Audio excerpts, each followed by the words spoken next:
the shitter.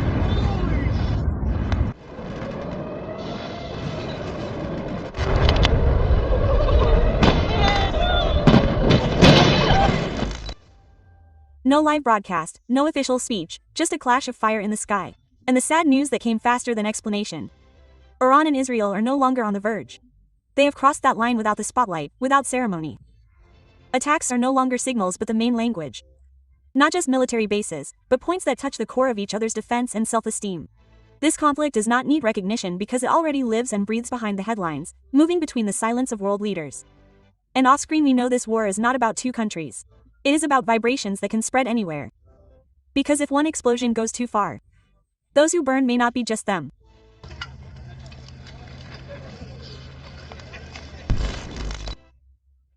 To understand why everything can burn in an instant, we must look back into the deepest fear that has haunted the minds of Israeli leaders for decades. Not about the number of troops, not about rockets or tanks, but one word that has been a nightmare: nuclear. Israel has never officially stated that they have it, but the world already understands that weapons of mass destruction exist, secretly stored as a guarantee of supremacy in the region. Then Iran began building reactor after reactor, facility after facility. What was once just a shadow now began to take shape. And for Israel it was no longer just a worry, it was an alarm that could not be ignored. So they chose to attack silently with precision and with clear intent, stopping the nightmare before it grew too far.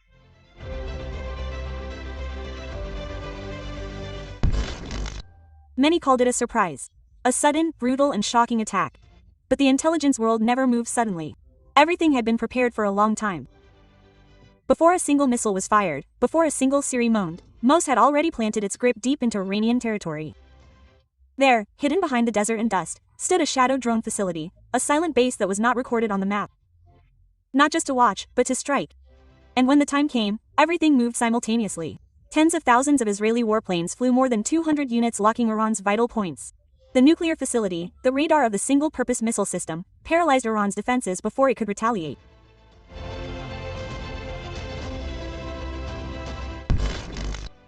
When Israel launched an attack on Iran, it was no longer just a military operation.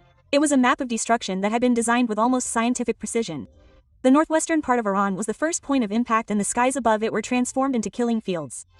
Military commanders were hunted down mercilessly. Nuclear sites were attacked simultaneously and Iranian surface-to-surface missiles were destroyed before they could ignite.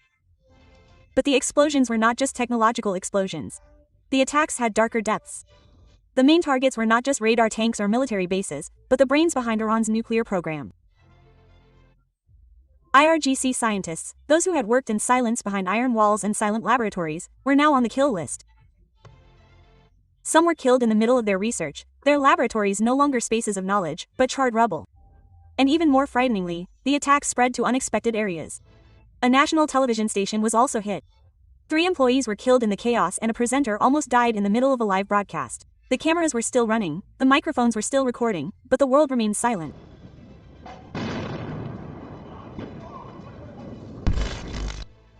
On paper, the Israeli attack looked perfect, fast-paced and deadly. All sides of Iran were hit almost simultaneously, as if giving no time to breathe. But the reality was not as beautiful as the planning. Most of the missiles hit empty structures, artificial heat images, and fake shadows that Iran had designed to lure blind bullets. Iran knew one important thing: the enemy is always watching from the sky, so traps were laid. Military activity was faked, vehicle movements were engineered. Meanwhile, everything that was really important was moved, buried in the ground, and protected in darkness. The end result was astonishing. Israeli missiles burned the stage that was deliberately prepared to be burned.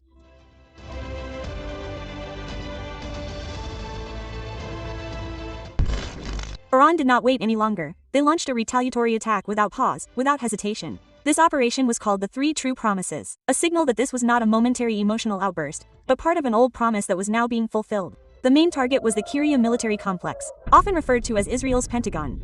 Kiryat is not just a building but the nerve center of funds in Israeli military operations.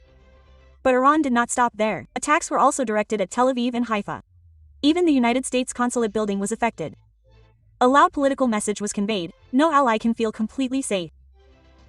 Haifa is not just any city, that is where Israel's main military port is located. The ammunition warehouse for missile installations and vital logistics routes come from this city.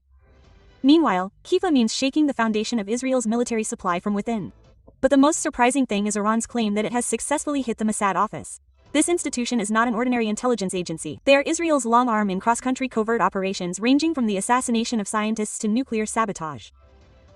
If the attack really happened, the impact would not only be physical, but would also hit the Israeli Intelligence Operations Control Center as a whole.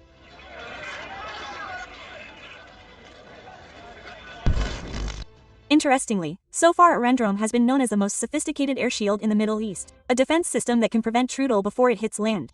But this time Israel was not only attacked, they were overwhelmed. Iran's strategy did not rely on one type of weapon. They created a multi-level storm. More than 100 Shahed drones were launched first. Its function is not to destroy, but to disrupt radar, attract attention, and provide relentless pressure. Then the second wave came old-style ballistic missiles. Not as the main blow, but to flood the system. The goal is clearly to make Iron Dome busy choosing which to intercept and which to let through. When the defense batteries began to tire, only then was the Iranian hypersonic missile Fata launched. Fast, accurate and easy to detect. Hard to stop even by the most sophisticated system. This layered strategy is not only strong but also smart.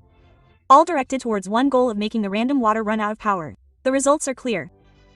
The interception rate that usually reaches 90% this time plummeted to only 10 to 15%. In a matter of nights, Israel's proud weapon proved to be not as strong as imagined.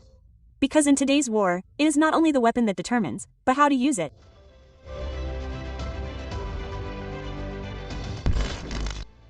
Behind the missile explosions and calculated military strategies, there is a bitter reality that cannot be denied. The death toll in Iran. The death toll reached 224 people, while more than 1,400 others were injured. In Israel, around 24 people died and 590 others were injured. The building of the Kualahan hospital was destroyed, electricity was cut off and cities were paralyzed. Thousands of residents were forced to evacuate, but more than just physical damage. What was truly destroyed was the feeling of security. Now both Iran and Israel realize one thing: they can be attacked at any time and defending does not guarantee a sense of calm.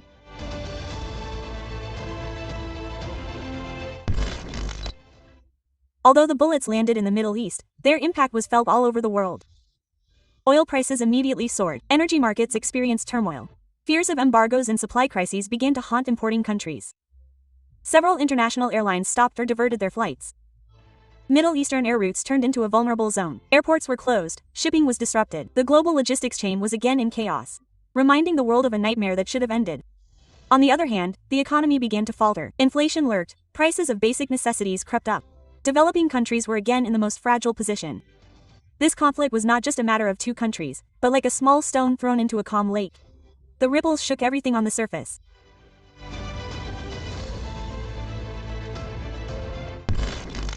When two big countries began to crush each other, the world could not continue to watch silently. Presidents, generals and world leaders began to speak out.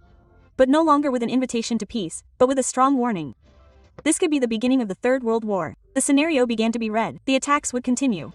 Israel's defense systems such as Iron Dome, Road, Tray and Tide were slowly exhausted. The barrage of attacks is starting to overwhelm sensors and reduce the effectiveness of interception. The stock of launchers could run out, and when that time comes, Iran's big missiles like the Ahmad could penetrate without any obstacles. Iran is starting to aim them at civilian areas. They switched to Israel targeting civilians first, so the retaliatory strikes are no longer limited by the battle lines. On the other hand, if Iran loses its drone power and strategic weapons, then it will have to withdraw protection from military bases, opening the door to a deeper Israeli attack. And if this condition continues to develop, it is only a matter of time for the United States to get involved. The world is now standing on the edge of a cliff. Yeah,